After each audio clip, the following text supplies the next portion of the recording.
At Kimimoto, we started with a simple problem, a misaligned bolt that ruined a riding trip. That frustration sparked a decade-long journey to change the game for riders everywhere. From our first UTV rearview mirror to an entire lineup of quality, easy-to-install accessories, we're here to help you ride smarter, not harder. With a team of passionate designers and engineers, we turn ideas into innovative products fast, always improving based on your feedback. Join the Kimimoto family and make every ride easier. Visit kimimoto.com today. Kimimoto. Want to turn your passion into profit? With Blogify, creating a blog has never been easier. Build, customize, and grow your site with powerful tools designed for beginners and pros alike. Start sharing your story today and watch your audience grow with Blogify. Visit blogify.ai today for a free 3-day trial. That's Blogify, blogify.ai today.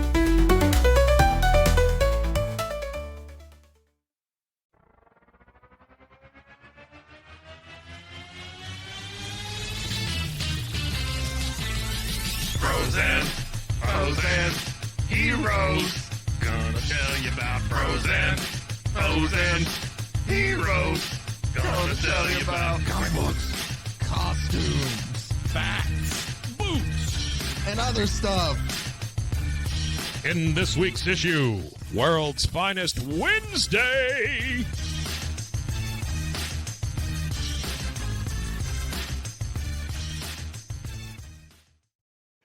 Welcome into Bros, Foes, and Heroes. I'm Zach, joined as always on another episode of our World's Finest Wednesday by the mysterious one himself, who is desperately looking for warm food, Mr. Mike.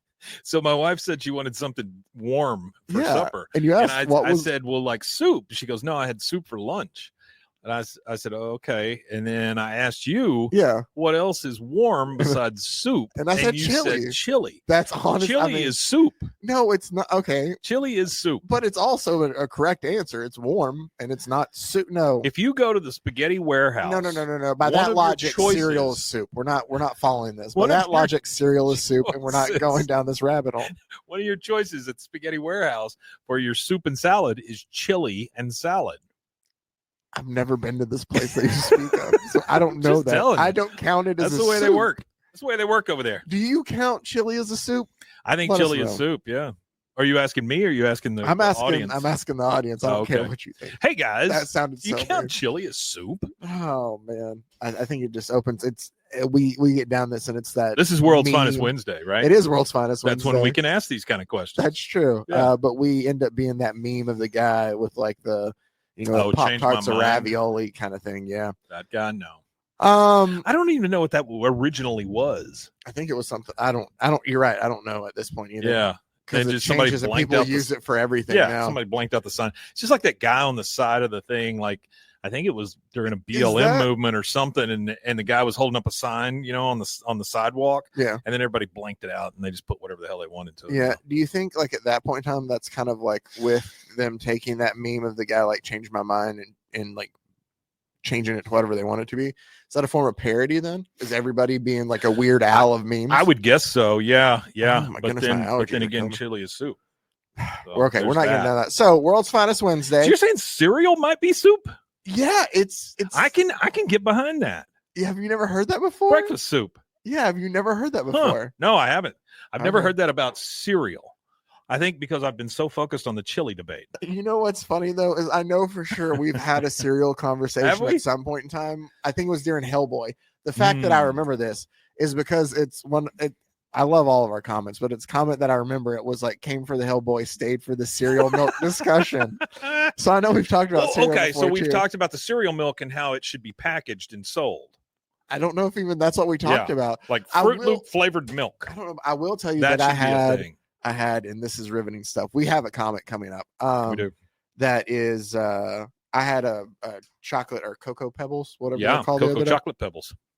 Or the Rice Krispie version of it. I prefer the Cocoa Pebbles, but I had the Rice Krispie, the chocolate Rice Krispies? No. I had the chocolate Rice Krispies. I prefer. Seems like an abomination. They're not bad, but I prefer the Cocoa Pebbles. Snap, crackle, pop from my youth. Chocolate. Anyway, my point is it like makes the milk chocolatey. So by the time you're done, you have chocolate milk, and that is awesome. But there's also a little bit of that sweet corn that gets into your milk. And it thickens it up just a tad, almost like a cereal gravy. Right? So I would get the one bowl and just fill it up, eat all the cereal, then put more cereal in the bowl. You wanted very thick milk. Yes. Thick milk. No. That's my platform. This week's episode brought to you by Thick Milk. What a great natural tie-in, Mike. Thick milk. Who wants thin? Loser. Not I. Yeah. Said people who prefer thick milk. People who prefer thick milk. Those three guys over there that you don't trust. If you haven't, just real quick before we get into today's issue, following along on our main Monday episodes, we are doing our own version of You Decide, of where I'm starting and presenting 3 different number 1 issues. And by the time it's all said and done, we're going to have you guys vote, or even if nobody votes, we'll have Mike pick the series I guess he likes most or least. I don't know. I don't like the one we did. It wasn't good. Yeah, Mike didn't like Guardians of the Galaxy. We did Cops earlier this week, and we have Scarlet to close it all out, and then we'll open up voting on Monday after that. Cops was okay. I love how we're doing this. We'll see. We'll see about Cops that. Was great. Breaking the fourth wall. We're recording this before we record Cops. So yes, we'll see what Mike thinks about that. Cops was great. Thick milk. Oh man. All right. So today's World's Finest Wednesday we have a World's Finest issue, Mike. We're getting back on track. This is World's Finest 12 cents. Issue number 146. As the one thing that I didn't do to make sure we're ready is pull up all my notes here, because I do like to give credit where credit is due for the story we have, and also let you know that this came out. The date is December of 1964. Ooh. That is the cover date here, so it probably came to stands usually about 2 months before that. So you pick 5 it up years before I was born. Was it October, I guess? The story we're going to be covering today is the story that is there on the cover. It is Superman and Batman, son of Krypton, because what a lot of these World's Finest issues were is just great Batman and Superman team-up stories. I say great, and a lot of times it is extremely ridiculous, but they are always fun to read. So my favorite part of that cover is the fact that the screen had to be put up and then screwed into place, like the arm that comes below the screen. Just Batman just putting the screen that's what I'm together. saying. Somebody had to go, all right, can you tighten that for me? And and that's Batman or Superman. One of those the doing two of that. them. And then that is a fantastic projector. Oh, it is. Look at the crystal clear it's a image short it's throw. projecting. Just to give some credit, writers for this story was Edmond Hamilton. Penciler, the always fantastic Superman artist of Curt Swan, just an absolute legend there. Inker was Sheldon Moldoff, or Shelley Moldoff, and editor was Mort Weisinger, who I told the story, I think, on last World's Finest Wednesday, about the person at his funeral who said, well, his brother was a bigger asshole. There's also a story I should have told that fit more with it, that he told Jim Shooter, where he was concocting a story. It was like I don't remember what he was concocting a story of how like Lois Lane finally figured out that Superman is Clark Kent based off the weight of his balls, something like that. That was an elevator ride conversation. So unless I'm mixing things together, you read a lot of comic books, you hear a lot of stories and like anecdotes, and maybe I'm giving that, but I'm pretty sure it was Mort Weisinger as well, to a very young like Jim Shooter. Can I update you on something? Yeah, go ahead. Okay. My wife has decided that chili. She said either noodles or Cracker Barrel. Ooh, Cracker. And I said noodles, and she goes, actually Cracker. So I didn't know if she was calling me that or if she had decided on Cracker Barrel. The fact that you don't have anything, I think it's Cracker Barrel. Or maybe she just like cut off and you see the 3 dots and I like the CB because they have good fried chicken. They do have good fried chicken. Yeah. Although last time I went, no, you know what? I would really love for them to be a sponsor at some point in time. Last time I went, it was absolutely perfect. Really? Yeah. Yeah, you're a liar. It was okay. All right, let's get to this slideshow that Batman's presenting. We wasted 10 minutes talking about nothing. So, yes, we are set. I love it when it sets the story up of like, but with something that does not happen in the story. There is no point in time where Superman sees these pictures or Batman presents them to him that we know of. But essentially, we see young pictures of a guy named Bruce L., who looks like he's flying in a Kryptonian suit and he's breaking iron. And Superman's like t-shirt and shorts is a Kryptonian suit. Yes. Okay. Yes, it's brought up that it's Kryptonian suit. I've worn a Kryptonian suit many times. And Superman recants how he was discovered by the Kents on a rocket, and he goes, "Is that how the Waynes found you?" We're gonna find out as we go ahead and dive into. I'm gonna go ahead and tell Batman, you, no, that's not son how of it Krypton.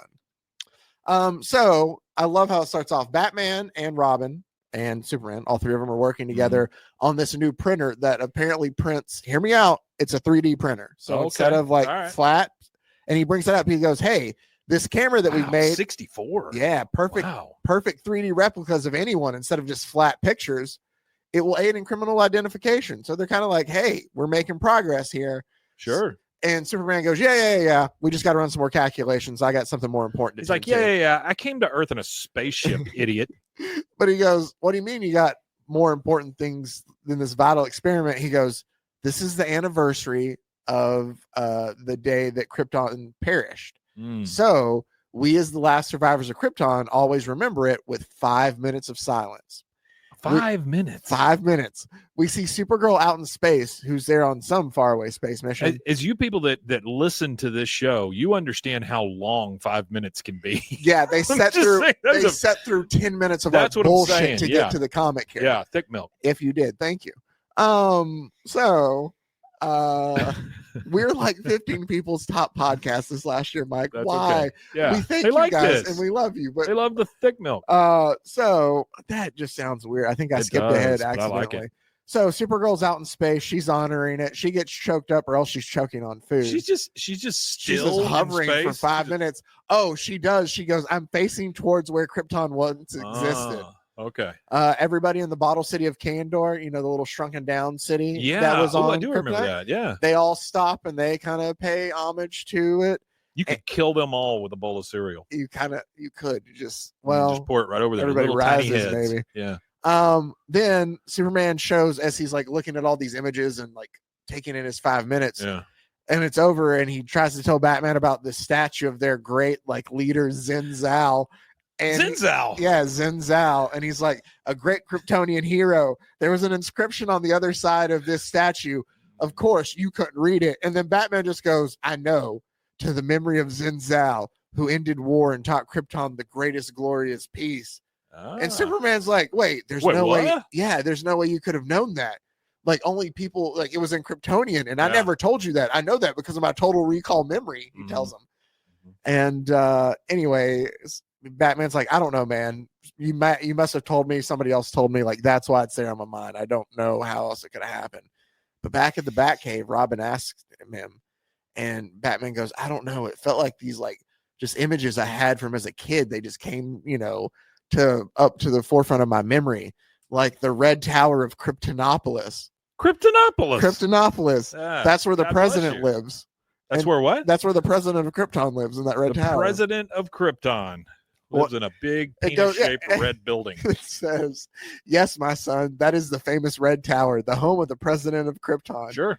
Every Kryptonian should see it. Oh, do you feel that way about the White House? Oh, boy, do I. And then I went to Washington, D.C. not long ago. Did you see? And I saw nothing. Wow. I just saw water. I saw water. And then, by the way, they lie to you. It's not really Washington, D.C. It's kind of just Maryland. Anyway, that still counts. We see fire geysers that are known as a national monument of Krypton that are called the Three Sisters of Krypton. And then Batman's like, and I also remember like places and things, but like stories and poems. Yeah. And it like shows like a classroom of like this teacher teaching kids about the Kryptonad, which is supposed to be like the Iliad, except the Kryptonad. The Kryptoniad. The Kryptoniad, I guess is how you say it. Okay. Here's what I love though too, because Batman tells Robin, and even Kryptonian proverbs come into my mind. And it shows these Kryptonians flying over these like mountains. Yeah. And it goes, "These wonderful mountains are the origin of our old proverb," because that's how people talk. Yeah. Well, I mean, sure. Sometimes. "Every tiny diamond thinks it outshines the jewel mountains." What? That's a proverb. That's a Kryptonian proverb. All right. There you go, Mike. You keep that suck. with you. I don't know. You might be using that next week. Every tiny diamond thinks it outshines the jewel mountains. Thinks it outshines the jewel mountains. Well, number one, my first question would be, what the hell's a jewel mountain? That's what they're flying. Yeah, I know. There. But I'm just saying, if I say that to somebody, that's going to be the first thing they say. They understand all the other words. But when I say jeweled mountain, they're going to be like, well, no, not jeweled, just jewel. Oh, so like the No D. girl who dated what's his face from Yellowstone, the bull rider. but she also dated Kevin Costner. When? Long time ago. Before the bull rider? Kevin Costner just split up with his wife, and there was a story saying that he wishes he could get back with Jewel. Huh. I'm gonna say that Why that do you ship remember has this? sailed. Probably this one because she's Kevin with the Costner. bull rider. Yeah, I've said bull rider a lot in just a little bit of time. Bull rider. Batman tells Robin, you know what? I'm gonna go see my parents' old friend, Dr. What was it, Tommy? Oh, Dr. Thomas Ellison. Dr. Thomas Ellison. Which it's funny. I talked about Batman Hush, which we will get to this year. There's a character named Tommy Elliott in there. Really? Yeah. Okay. I don't think there's any. Wonder if there's any relation. Probably not. Since the name is spelled differently. And it's Ellison, not Elliott. Just made me think of that. Well, it's a I'm Kryptonian him, proverb. Dick. That's what he says down there. He goes, I'm him. I'm going to see. Oh, never mind. I missed a lot. What? What happened? I don't understand what just happened. That was every time we cover an old Batman episode where Robin's referred to in his first name, there is a point in time where I just miss a line and it comes out as like some euphemism or something. So I just said the line, I'm him, Dick, but it's supposed to be, I'm going to see him, Dick. I somehow left out going to see I'm him, Dick. Yeah. Anyway. Him, Dick. So Batman goes to see his family friend, or delivered his family discreetly friend, at your his house. parents' friend, Him. Dr. Thomas Ellison, to tell him like, hey, haven't seen you in a while. And Bruce asked him like, hey, did I ever have any knowledge of Krypton as a kid? And the doctor's like all paranoid. And he's like, Krypton, like, I don't know what you're talking about. No, of course, Superman hadn't been here. Like, he's all very worried and stuff. So who the hell's he working for? Because the doctor's working for that's somebody, what you're thinking, right? Yeah. So Batman comes in and he looks around the room and he's like, these rooms, they feel oddly similar, like where I recall flying as a kid. They all because he tells Robin also that he remembers like flying and like having super strength, and he goes, it's like in here. And he's like, he stays the night, and he decides to like get up and go get the night. It's a long at trip. This dude's house. It does. The doctor tells him, you'll stay the night, of course, but I have some urgent work to do, and we'll see you later. And Bruce just like, he's hiding something, but this room, I'll come back tonight when he's asleep. But when he like creeps back down to get water or whatever he comes up with, he realizes the doctor is instead, he's looking at a giant like just sculpture. He's just looking at a big globe. He's looking at a big globe of Krypton, and he's holding a tape recorder. And he's like, Krypton the Glorious, and today is its anniversary of its passing. Therefore, I dedicate this tape recording. This is Casey Kasem, and I dedicate this recording. Keep your feet on the ground and keep reaching for Krypton. Come on, Krypton. Here's Rubber Band Man. So every time you do a Casey Kasem impression, you say Rubber Band Man. At this point, I'd like to think it's a running gag. Yeah, it's nice. It's very good. I like it. So, but he tells him like, therefore, I dictate this tape recording so that after my death, the world will know of my guilt, for I destroyed Krypton. Yeah. You son of a bitch. The doctor goes to bed, takes the tape recorder with him because he doesn't want anybody hearing how he destroyed Krypton. Batman was going to try to sneak in and hear it, but oh man. Yeah. But when he does go down, he finds these pictures of Bruce L flying and Bruce L's super strength. And it does show like Batman's kind of like taken aback, and he's like, this is me as a kid doing this. And also there's gold kryptonite here in this lead box. Like, look at his dumb face in that picture. Which one is a kid or down the the kid? Bottom the kid in that dumb face of his. Oh, just wait till when you hear how the kid talks, because you feel like he should like talk in fuller sentences for as big as he is. Okay. But I thought you were gonna say Batman down in the left corner. He kind of looks handsome. But he does. He looks like he could sell me detergent. Bruce opens. Maybe he was born with it. Maybe it's Batman. Maybe it's Batman. He opens up this lead box and he's like, gold kryptonite. Superman told me about this. Gold kryptonite. I've never heard of that. He goes, gold kryptonite. Superman has told me about it and how it removes superpowers permanently from anyone born of Krypton. Is that what happened to me? And that is a lie, Mike. It also removes stains from your fine dust. You have heard of gold kryptonite because we covered a story that talked about gold kryptonite. Okay. Shows you just forget the episode. Tell me what the deal is. I'm telling you, Alan Moore's Superman. It does. It permanently removes. It was a Silver Age thing of where gold kryptonite would permanently remove the powers from a Kryptonian, like on Earth. Okay. Like they would become powerless. So wait. And who's holding this box? Bruce. Okay, so that's just Bruce Wayne holding the box. Bruce Wayne's holding the box. This is all at that doctor's house. Okay. Yeah, I get that. I just, for a second there, I thought Superman was holding the box, and I'm like, well, if he's got the gold kryptonite, then no, we're discovering that Batman came from Krypton, and that's like the gold kryptonite took his powers away. Yeah, I got you. But in the Alan Moore Superman we covered, not for the man who has everything, but whatever happened to the Man of Tomorrow. Yeah. In the end, after he kills Mr. Mxyzptlk, he walks through the room of gold Krypton to depower himself. Oh, okay. No, where he's like, I promised I'd never kill somebody. The fact I did, like, I don't deserve these powers. And he walks through to right. Yeah. No, right. You're just saying that. We'll move on. Yes, I am. So thick milk. Hopefully you guys listen more. I'm here every time. So Superman though is kind of like concerned about all this. He's like, how did Batman know all of this, like the encryption and all that? So he reaches out to, and that's Superman as Clark Kent sitting at his desk thinking about this instead of working. Like, yeah, damn, Batman all day. Yeah, Batman, how could he know? How could he? And they're like, Clark, you got that article done? Yeah. Not now, Perry. Fucking Batman. Huh. Okay. Gold. So what he does is he's like, I bet you maybe somebody he takes a telemarketing job. Apparently, he is what he does. Look at that. He's got so much free time. Damn headset. But he reaches out to the people of Kandor through his monitors back at the Fortress of Solitude. And he's like, guys, these are the tiny people. Yeah, these are the tiny. He's like, any of you guys reach out to or ever tell Batman about that? And they're like, no, we checked with everybody. Like, there's only like a few people here that even remember the inscription on it at all. And like, none of us told Batman. Exactly. Yeah. And Superman's like, yeah, okay, I believe you. You know what that means though? It could be some old Kryptonian villains who out there in the Phantom Zone. Maybe they use telepathy to put it there, and they're trying to like create some sort of scheme there. But no, Superman reaches out to the Phantom Zone, and they tell him like, nah, Superman, we didn't do that. We didn't do it. And they go, I believe them. Plus, it would have taken like all of their thinking together to come up with a plan as good as this. So they're idiots. So these people that are stuck in the Phantom Zone that can never get out, they're not pissed off. They're just going to answer Superman's questions when he calls. Yep. No, Superman, I don't know. I mean, I don't think so. Batman does take the pictures to show Robin. And Robin, and he's like, just think of me with all those powers, man. If it wouldn't have been for the gold K, would have robbed me my superpowers. And then it shows Batman like flying through the sky, getting shot at. And he's like, I'd need to know, I wouldn't need a bat plane to fly. I'd be invulnerable to weapons. And then he's like lifting up a tank as Batman. And the guy, and it's like, look out, it's Batman. He grabbed us with his power. He'll tear this tank into scrap iron. He's just daydreaming about being as strong as Superman. But Robin tells him, Batman, we dare not tell Superman about this Earthman being responsible for the destruction of Krypton.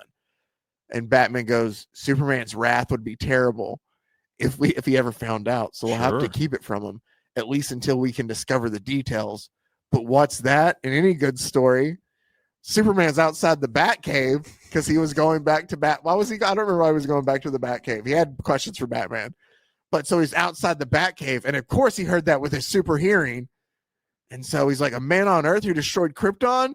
Well, it wasn't a natural disaster. I demand vengeance. And that's like the end of part 1. And we get told about some upcoming like super attractions. Superman, yeah. Yeah. The murderer of Lex Luthor.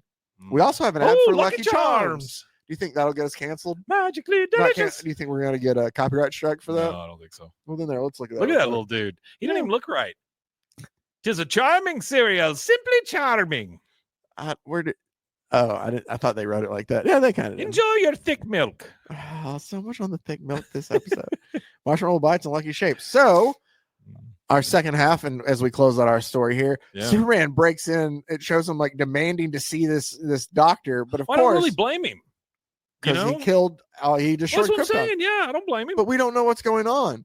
So Superman comes in and he's like, "Batman, who is this? I need to know." And Robin's like, "Crap, Superman overheard us. Like I knew this would happen." He's got super hearing. He does. And Superman goes, "I need to know names." And Batman's like, "I can't tell you that, Superman." And he's like, "Fine, be like that. I'm just gonna go figure out who it is myself then. And when I find him, I'll take care of him." And he like flies and leaves out of the Batcave. And it shows just like angsty Superman just out there thinking of like, I'll find out who murdered Krypton when I think of what he did. And he's just like looking out, thinking of like his planet exploding and stuff there. Batman and Robin need to come up with a way to kind of take Superman off their trail. So, oh, never mind. I forgot about this. There was something. So angsty Superman, as he's like thinking about, he's like, I'll find out who murdered Krypton when I think of what he did. Of our great world destroyed forever, all the wonderful wonders of our beautiful planet shattered and annihilated, like the exotic jewel mountains that we just learned about 7 pages ago. They might have been around before that, but look at him down in the corner. He's like, he is, but look, it's like gums where it should have been colored for teeth. Yeah. So he's like gumming. He's like, Superman's so pissed he knocked his own teeth out. But I love how it's like, oh, there's a picture of where that red tower was. Like, it's just things that we know. But he is thinking about his parents, and he's getting really angry about this. Yeah. So Batman and Robin come up with a plan. Robin's like, I'll dress up as you, Batman, and I'll take the bat plane out. You're like a foot shorter, you little weirdo. And Superman will follow us. So, or follow me instead. So the bat plane Why leaves. why is it always that they like, oh, you know what? I'll dress up like this ghost. Or I'll hide in this bush and pretend to be a beheaded voice. Yeah, no. I mean, it's always something like. But it always works out for them, Mike. 100% of the time, it works. 60% of the time, or whatever it is. Sex Panther. Yeah. Well, it's what is that works? 100%. What is this like? It's like an episode. Every time you read one of these, it's like an episode of Three's Company. Like there's a thing and a thing and a thing. There's a thing where it's like. Oh, I overheard that. It must mean this. And then the entire episode's about that thing. Yeah. You know? Yeah. Okay. Anyway, that was just a little light bulb moment for me. Superman follows Robin in the bat plane. Look at him helping him get dressed. That's the thing. He's like pretty woman and Robin kind of in a way. He's just like one thing away from like snapping the necklace thing close on his hand and Robin going, that's just what it's drawn like, but I think it's funny. But so I don't know if they're adding maybe like some stilts or something in there to make him look bigger. He's got lifts. But so after Robin has distracted Superman, Batman hops in the Batmobile, which is just looks like a car with a bat symbol on it. Fins on the back. We don't have like the very militarized Batmobile yet. And he drives to go see the doctor. Well, he gets there and he tells the doctor, he's like, hey, I'm here. And the doctor's like, or he goes, Dr. Ellison, for your own protection, I want to know the truth, how you were connected to the destruction of Krypton. He's like, Bruce Wayne must have told you when I came back, I saw my photos moved. I knew he would have said something. And Batman's like, yes, it was Bruce Wayne who found out, and says he remembers having superpowers and that as a baby that he might be from Krypton. Do you know how he did that? And so the doctor proceeds to tell us our story of how he invented a revolutionary invention. It was a monitor type telescope of unprecedented power. And he found this planet with a red sun, and he was able to watch on this giant screen Krypton. Come on. So I was able to view the wonders of Krypton just as though I stood on its surface. And he learned how to like read lips by watching these Kryptonians. Okay. So he's built this telescope as a psychiatrist or psychologist. He's a doctor. Yeah. He's just a doctor. It just says he's a doctor, but it doesn't say like what. But he's built this mightily powerful telescope in his where he can see other planets. Yep, and he just watches Krypton. Watches him enough to where he teaches himself how to lip read, and he knows like people's names. Like it comes up later, and he's like, "Oh, that's Jor-El, Krypton's great scientist." There he is. Yeah, like which is Superman's dad. Well, the thing they don't tell you is they used to wear these giant signs around. They said their names. I'm Jor-El. Well, in the new Absolute Superman, the S is actually like it's like a class system. So that's the working class. Really? The S, yeah. Oh, I didn't know that. Huh. Yeah, no. We'll cover Absolute Superman just like Absolute Batman. It was really good to start off point.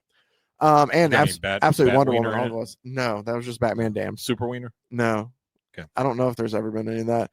But we get flashbacks because he talked about being family friends with the Waynes. Let me write that down. There's never been a Super Wiener. Okay, got it.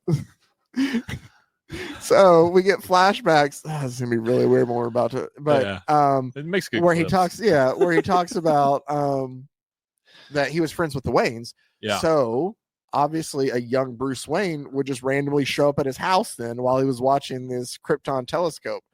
He was like, I kept my research secret until I could complete it and astound all Earth. But one evening And a young Bruce walks by and goes, "Pretty buildings." And he goes, "It's baby Bruce, the son of my neighbors. Baby Bruce. The son of my neighbors, the Waynes. The view of Krypton fascinates him. Where are his parents?" That's like a tiny little bat suit he's wearing too, by the way. Look at the shorts. They are. The shorts are far too short. They are. Number one.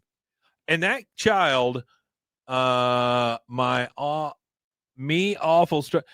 that's ridiculous. Remember what I said? Like he talked like he looked way bigger than that. And he hung a child from the ceiling. He did. So you can't just do that, right? Well, it's going to take some time. Yeah. So again, yes, where are his damn parents? But that's where he finds out how Batman learned about the Jewel Mountains, as Dr. Ellison told him. He's like, "Hey, there's an old Kryptonian proverb about these that I learned from reading people's lips as they flew above them in their spaceships."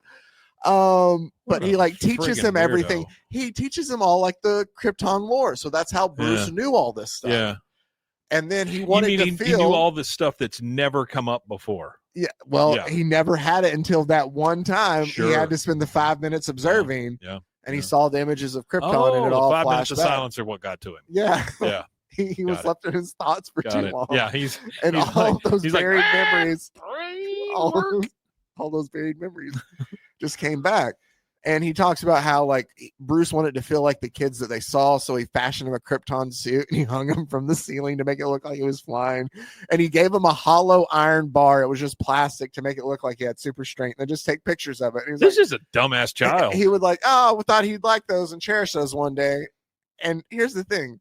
The photos? Yeah, that's the world's greatest detective that was fooled by some pictures this dude took 20 years ago. He was like, "Oh, we can see the wires hanging there." I mean, I guess maybe he did some trick photography. Oh, he did it just right, so you couldn't see the wires. Hey, it's Rocky and Bullwinkle for Cheerios. Yeah. Thick milk. Oh, man. I love I don't want Cheerios milk. No. Because that's just flat-ass corn milk. Have we talked about... I think we have. I lived with my grandparents for a little bit, and they never really had sugary cereal. But what they would do is my grandpa would pour me Cheerios, and then he would just pour sugar straight into the bowl. Yeah, that's a good grandpa.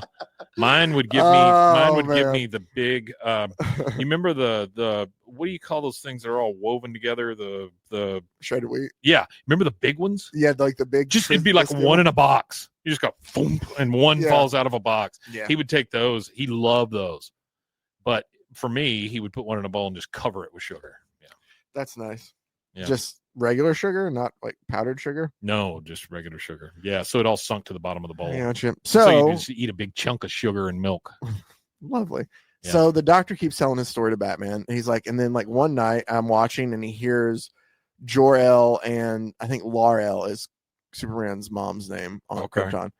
Talk about how this atomic reactions that's going on inside Krypton, there's nothing we can do.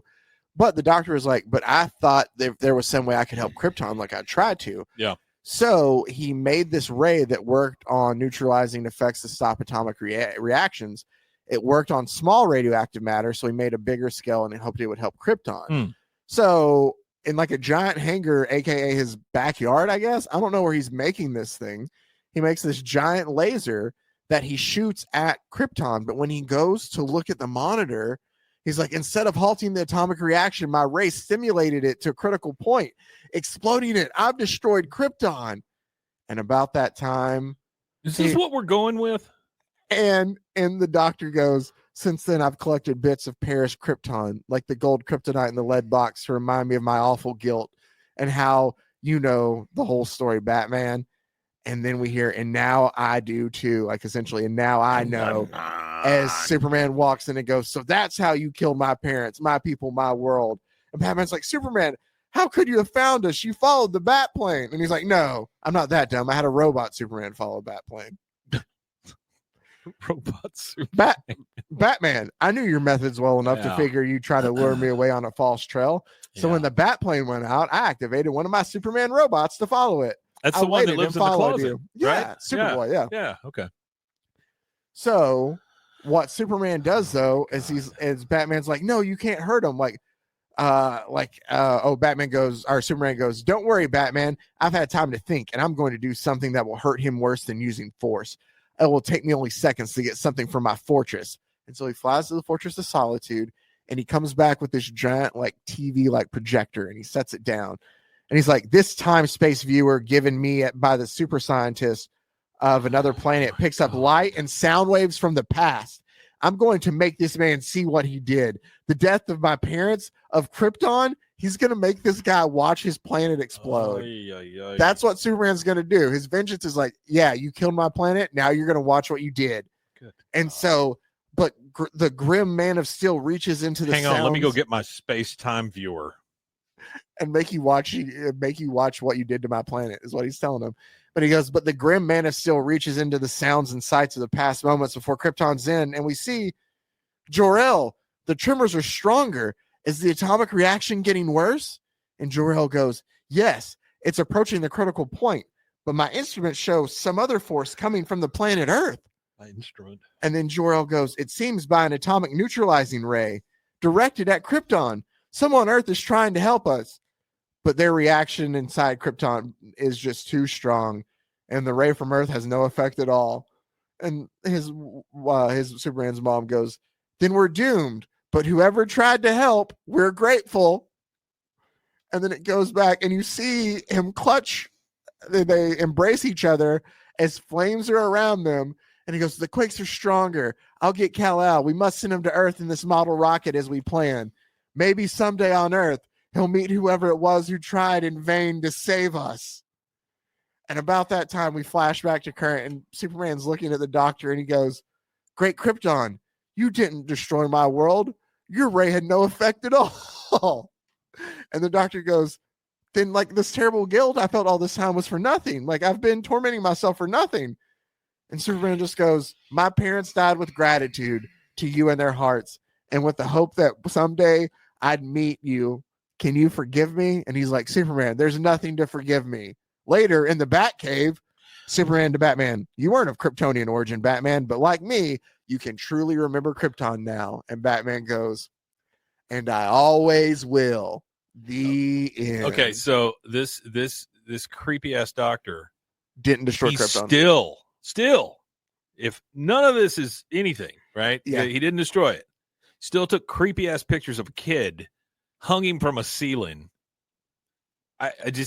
Why are we just glossing over the fact that he was trying to fool everybody? He wasn't trying to fool anybody. He thought the kid would love the photos. He did. He thought the kid would love the photos. He wasn't trying to make people think that Bruce Wayne was a Kryptonian. Okay.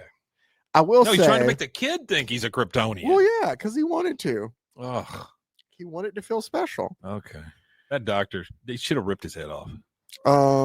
Just like that. He could have. But no, I love also that Superman's plan really was like, you're going to watch my parents' death and feel bad. And then was surprised to find out that that's not how it happened. So it's the return of Super Dick. Well, I'm saying Superman has never really looked into it. That's true too. He's like, oh, for this first time, I'm going to show you what you did. I've never seen this before, so it's got to be true.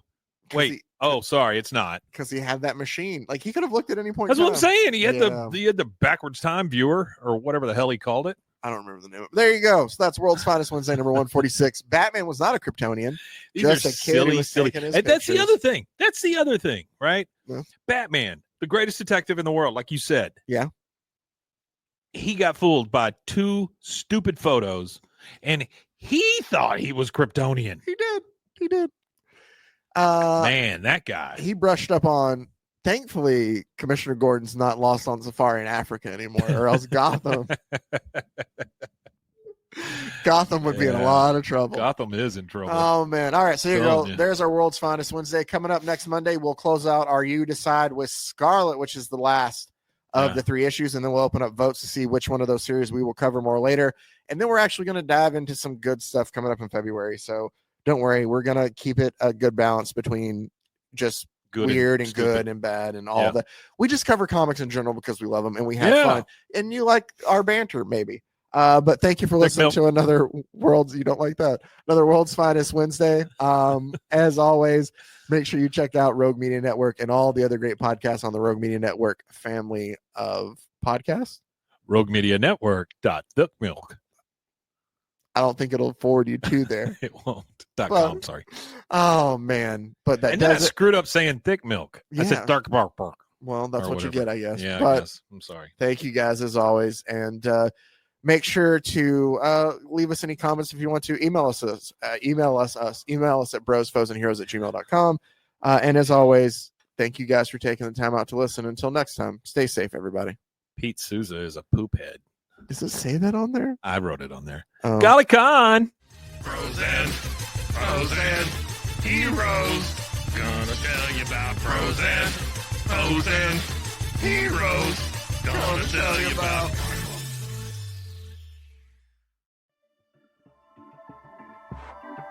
This has been a Rogue Media Network production.